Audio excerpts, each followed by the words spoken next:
भारतवर्ष का या विकास जानना चाहते हैं कि हमारे ये विकास की यात्रा कैसी रही, सीबीआई का इतिहास पढ़ना होगा। जी हाँ, बात आगे बढ़े उससे पहले नमस्कार। जे बॉस न्यूज एंड व्यूज में आप सबका हार्दिक स्वागत है। आज का ये वीडियो भी सीबीआई की सीरीज का अगला हिस्सा है और यह चौथा हिस्सा होगा। जैसा कि मैंने पिछले वीडियोज में आपको जानकारी दी थी कि सीबीआई के ऊपर कम से कम 5 या 6 एपिसोड बनेंगे। इस वीडियो में हम डिस्कस करेंगे कि सीबीआई की कार्यप्रणाली क्या है, इसका इन्वेस्टिगेटिंग स्ट्रक्चर क्या है, कब इसे अधिकारियों से सुसज्जित किया गया और कब जिम्मेदारियों को लाद दिया गया। कुल मिलाकर कहें, सीबीआई का आज का जो स्वरूप है वो किस तरह से है, कितने डिवीजन में बटा हुआ है, कितनी इसके पास इन्वेस्टिगेटिंग फोर्स है या उसके डिपार्टमेंट्स है, ये भारत की नोडल एजेंसी है पुलिस के रूप में, यानी कि इंटरपोल के साथ जो कोऑर्डिनेशन है वो भी यही करती है। वीडियो आगे बढ़ाएं इसके पहले व्यूअर्स का मैं शुक्रिया अदा करना चाहता हूं कि आपके सहयोग से मैं आज ये 50वां वीडियो रिकॉर्ड कर रहा हूं, यानी कि जे बॉस न्यूज एंड व्यूज ने अपनी हाफ सेंचुरी पूरी कर ली है और आप यह गोल्डन जुबली एपिसोड देख रहे हैं। आपके लाइक और शेयर से ही मैं यहाँ तक पहुँच पाया हूँ और काफ़ी लोगों ने इस चैनल को सब्सक्राइब भी किया है। इसी के साथ मैं औपचारिक निवेदन फिर कर देता हूँ, ये एपिसोड अच्छा लगे तो लाइक एंड शेयर करिएगा और जिन लोगों ने अभी तक J boss news and views channel को सब्सक्राइब नहीं किया है, कृपया वो सब्सक्राइब कर लें। यह भी आग्रह करना चाहूँगा कि इन वीडियोज को आप उसी व्यूअर को शेयर करें जिनके बारे में आप समझते हो कि उनके भीतर जिंदगी में जिज्ञासा है, यानी कि एक क्यूरियोसिटी है, अगर नया करने की चाहत है, जिनमें जिंदगी के कंपटीशन क्रैक करने की ललक है और कुछ नया सीखने की आदत है, तो उन लोगों तक ये वीडियो अवश्य पहुंचाएं। और जो लोग यथास्थिति में हैं उन तक अगर वीडियो नहीं भी पहुंचता है तो कोई बात नहीं, इसलिए कि उनका वक्त खाली जाया होगा, इसमें उनको आनंद भी नहीं आएगा, उनका टाइम पास भी नहीं होगा। आज का टॉपिक शुरू करें। सीबीआई किस प्रकार के मामलों की जांच करती है और उसकी अपनी संरचना क्या है, उसकी कितने डिविजन्स हैं, कितने उसके इन्वेस्टिगेटिव डिवीजन हैं और कितने उसके सपोर्टिव हैं। आप जानते ही हैं कि सीबीआई अपना पूर्वज एसपीई यानी कि स्पेशल पुलिस एस्टेब्लिशमेंट को मानती है, जिसकी स्थापना 1941 में दूसरे विश्व युद्ध के दौरान कर्मचारियों और सप्लायरों में उपजी घूसखोरी और भ्रष्टाचार के मामलों को पकड़ने के लिए की गई थी। आज़ादी के बाद भी इस बल को कुछ और अधिकार देकर के कार्यरत रखा गया। इसके गठन के लिए दिल्ली पुलिस एस्टेब्लिशमेंट एक्ट 1946 तैयार किया गया, जिसके लिए 1941 के एक्ट का सहारा लिया गया। 1963 में सीबीआई की स्थापना के पहले पूर्ववर्ती संस्था एसपीई यानी कि स्पेशल पुलिस एस्टेब्लिशमेंट को आज़ादी के बाद ज़्यादातर कर्मचारियों की घूसखोरी रोकने तथा विभागीय स्तर पर होने वाले गबन और फ्रॉड को पकड़ने की ही जिम्मेदारी दी गई थी, मगर समय के साथ नए नए केस सामने आते गए। इस तरह 1953 में एसपीई के अंडर एक इन्फोर्समेंट विंग बनाई गई, जिसका काम import and export control act के तहत कार्रवाई करना था।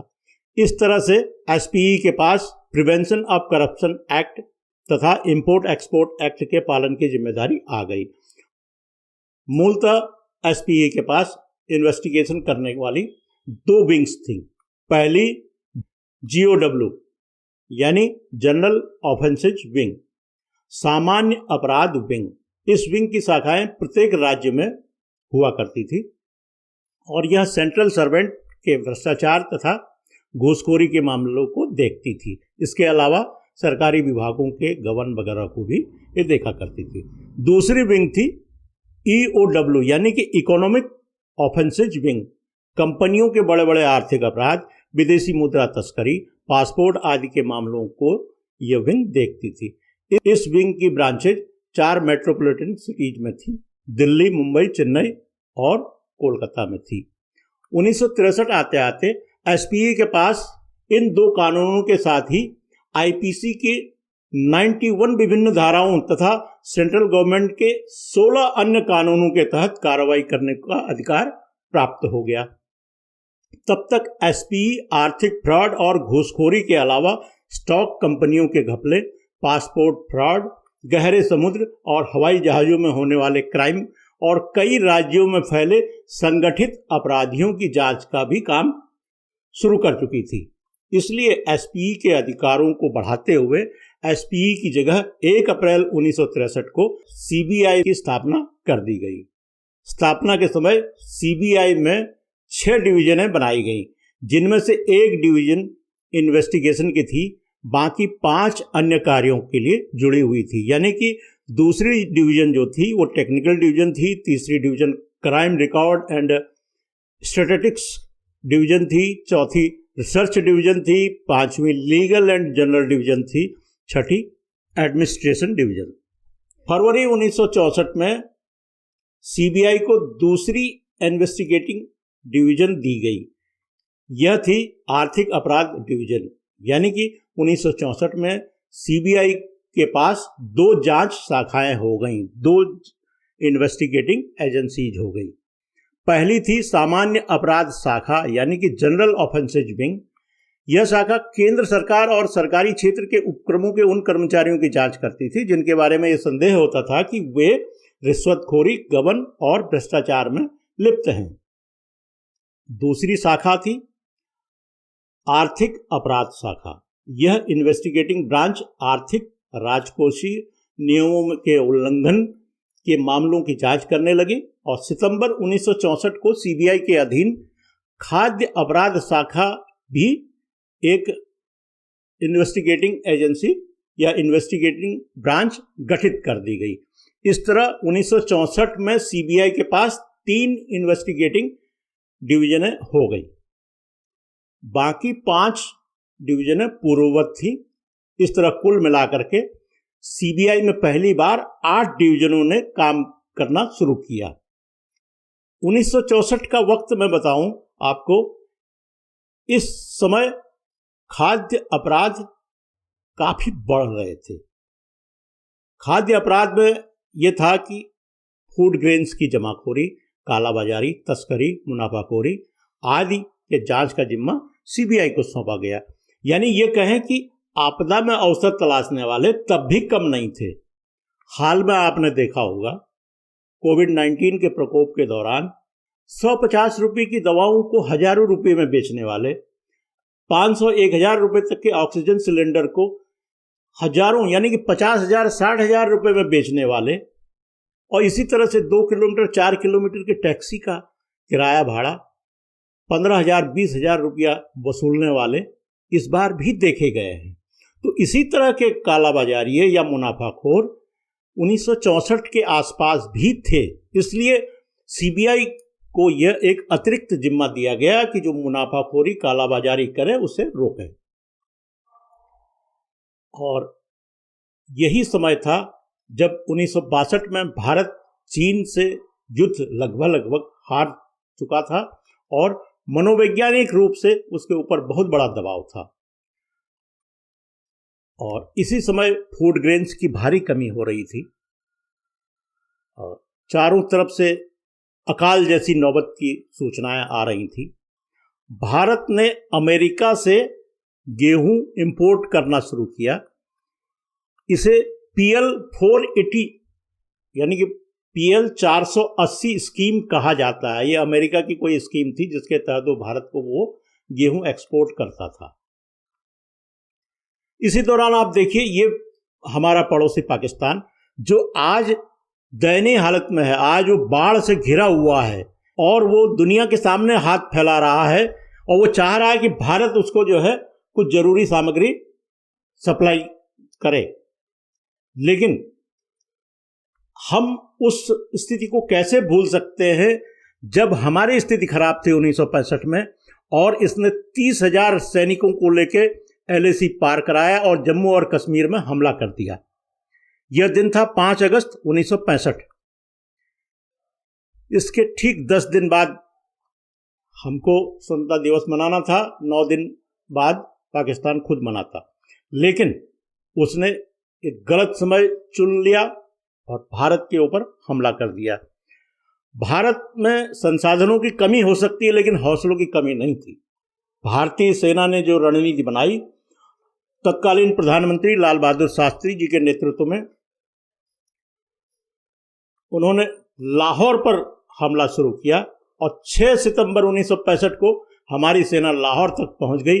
अब पाकिस्तान के चीखने और कराहने का समय था और उसने अपने आकाओं अमेरिका समेत जितने भी उनके पश्चिमी देश थे उनके सामने गुहार लगाई कि भारत को अब रोकिए। इसी दौर में अमेरिका ने भारत को चेतावनी दी, अगर युद्ध नहीं रोका तो वो जो है गेहूं का एक्सपोर्ट बंद कर देगा। तो लाल बहादुर शास्त्री ने तब अमेरिका को जवाब दिया, कहा आप अपना गेहूं खुद रखिए, हम एक समय भूखे रहेंगे लेकिन हमें आपके गेहूं की कतई जरूरत नहीं है। इसी का नतीजा यह है कि उन्होंने अक्टूबर में दिल्ली के रामलीला मैदान से पूरे देश को एक संदेश दिया। एक तो ये कहा कि हफ्ते में कम से कम एक दिन व्रत रखिए, दूसरा जय जवान जय किसान का नारा दिया, जो आज भी हमारे हिंदुस्तान और हिंदुस्तानियों के अंदर जोश भर देता है। और इसी का नतीजा है कि अटल बिहारी वाजपेयी जी जय जवान जय किसान के बाद जय विज्ञान कहते हैं और आज के प्रधानमंत्री नरेंद्र मोदी जय जवान जय किसान जय विज्ञान और जय अनुसंधान का नारा लगाते हैं। ये एक बुनियादी चीज है कि भारत ने अमेरिका और पाकिस्तान सबको बता दिया कि अगर भारत अपने में आ जाता है वो करके दिखाता है। इस तरह से सीबीआई के पास जो तीसरी विंग दी गई थी जमाखोरी रोकने वालों को पकड़ने के लिए, तो उसने अच्छा काम किया। नतीजा ये हुआ कि 1968 तक आते आते स्थितियां सामान्य होने लगीं और भारत हरित क्रांति की तरफ बढ़ चला। इसीलिए सीबीआई की इन्वेस्टिगेशन की जो तीसरी ब्रांच थी उसे आर्थिक अपराध शाखा में ही मर्ज कर देना पड़ा, क्योंकि उसके बाद धीरे धीरे जरूरत नहीं थी। लेकिन 1969 में इंदिरा गांधी ने बैंकों का राष्ट्रीयकरण शुरू किया। बैंक कर्मचारियों में भ्रष्टाचार के साथ ही बैंक फ्रॉड के मामले बढ़ गए। अब इस तरह से जो मामले सीबीआई के पास में क्राइम वाले आर्थिक क्राइम के कम थे वो धीरे धीरे बढ़ने लगे। इसी बीच में कन्वेंशनल क्राइम की घटनाएं भी हुई जिनकी जांच में लोकल पुलिस न तो सक्षम थी और न ही उनका कोई ऐसा इकोसिस्टम था। इस वजह से निष्पक्ष जांच करने के लिए जगह जगह से डिमांड होने लगी सीबीआई की। इस तरह से 1987 में सीबीआई के इन्वेस्टिगेटिंग जो विंग्स थी उनको रिस्ट्रक्चर किया गया। अब सीबीआई के पास में 2 जांच डिवीजन, पहली एंटी करप्शन डिवीजन और दूसरी स्पेशल क्राइम डिवीजन हो गई। इनमें से स्पेशल क्राइम डिवीजन यानी कि विशेष अपराध शाखा को ही आर्थिक अपराध के साथ साथ कन्वेंशनल क्राइम के जांच की जिम्मेदारी सौंपी गई। आर्थिक अपराध में कंपनी स्तर के सभी फ्रॉड, गबन, घपले, विदेशी मुद्रा में हेराफेरी आदि आते हैं। इस दरमियान सीबीआई का कुछ बोझ कम किया गया, जैसे कि crime records and statistics division को national crime research bureau NCRB को दे दिया गया, यानी कि क्राइम का रिकॉर्ड रखने की जिम्मेदारी अब सीबीआई के पास नहीं रही। इसी तरह से रिसर्च डिवीजन को bureau of police research and development यानी कि BPR&D को सौंप दिया गया। 90 के दशक में यानी कि 90 के डिकेड में स्टॉक एक्सचेंज से संबंधित घोटाले बढ़ने लगे। हर्षद मेहता शेयर घोटाला इसी दौर में हुआ। आर्थिक अपराधों में बढ़ोतरी हो गई। भारतीय अर्थव्यवस्था के उदारीकरण का दौर शुरू हो गया, यानी कि स्पेशल क्राइम ब्रांच के पास अब काम बहुत बढ़ गया। करीब 3 दशक के सफर में सीबीआई को कई ऑपरेशनल एक्सपीरियंस हुए। इनको देखते हुए 1994 में सीबीआई के इन्वेस्टिगेटिंग सिस्टम को एक बार फिर से रीऑर्गेनाइज किया गया। अब 3 जांच डिवीजनें, 3 इन्वेस्टिगेटिंग डिवीजनें बनाई गई। नंबर 1 एंटी करप्शन डिवीजन यह पहले की तरह से भ्रष्टाचार निवारण का मामला देखती थी, यानी कर्मचारियों से संबंधित थी। दूसरा, इकोनॉमिक क्राइम डिवीजन, इसके जिम्मे पूर्ववत आर्थिक अपराध के मामले दिए गए, यानी कि bank fraud, financial fraud, import export, foreign exchange, passport fraud आदि के मामले इनको दिया गया। और हर तरह की तस्करी, उसमें कल्चरल जो सामग्री थी जैसे मूर्तियों वगैरह वगैरह, इनकी तस्करी रोकने का भी काम सीबीआई की जिम्मेदारी माना गया। और तीसरे नंबर में स्पेशल क्राइम डिवीजन, यानी कि विशेष अपराध शाखा। अब इस ब्रांच को आतंकवाद, बम ब्लास्ट, किडनैपिंग, माफिया तथा अन्य कन्वेंशनल क्राइम की पड़ताल की जिम्मेदारी सौंपी गई। जुलाई 2001 में विनीत कुमार एंड अन्य वर्सेज यूनियन ऑफ इंडिया के मामले में सुप्रीम कोर्ट ने फैसला दिया, जिसके क्रियान्वयन में उस समय कार्यरत लीगल डिवीजन को डायरेक्टरेट ऑफ प्रोसिक्यूशन के तौर पर पुनर्गठित किया गया। अब आपके मन में सवाल उठ रहा होगा, सीबीआई में आजकल कार्य संचालन यानी कि सीबीआई का ऑपरेशन कैसे होता है, कितने डिवीजन हैं? सीबीआई को व्यवहारिक रूप से 7 डिवीजन में यानी कि 7 संभागों में विभक्त किया गया है। यहाँ पर हम डिवीजन ही शब्द का इस्तेमाल करें ताकि एकरूपता बनी रहे।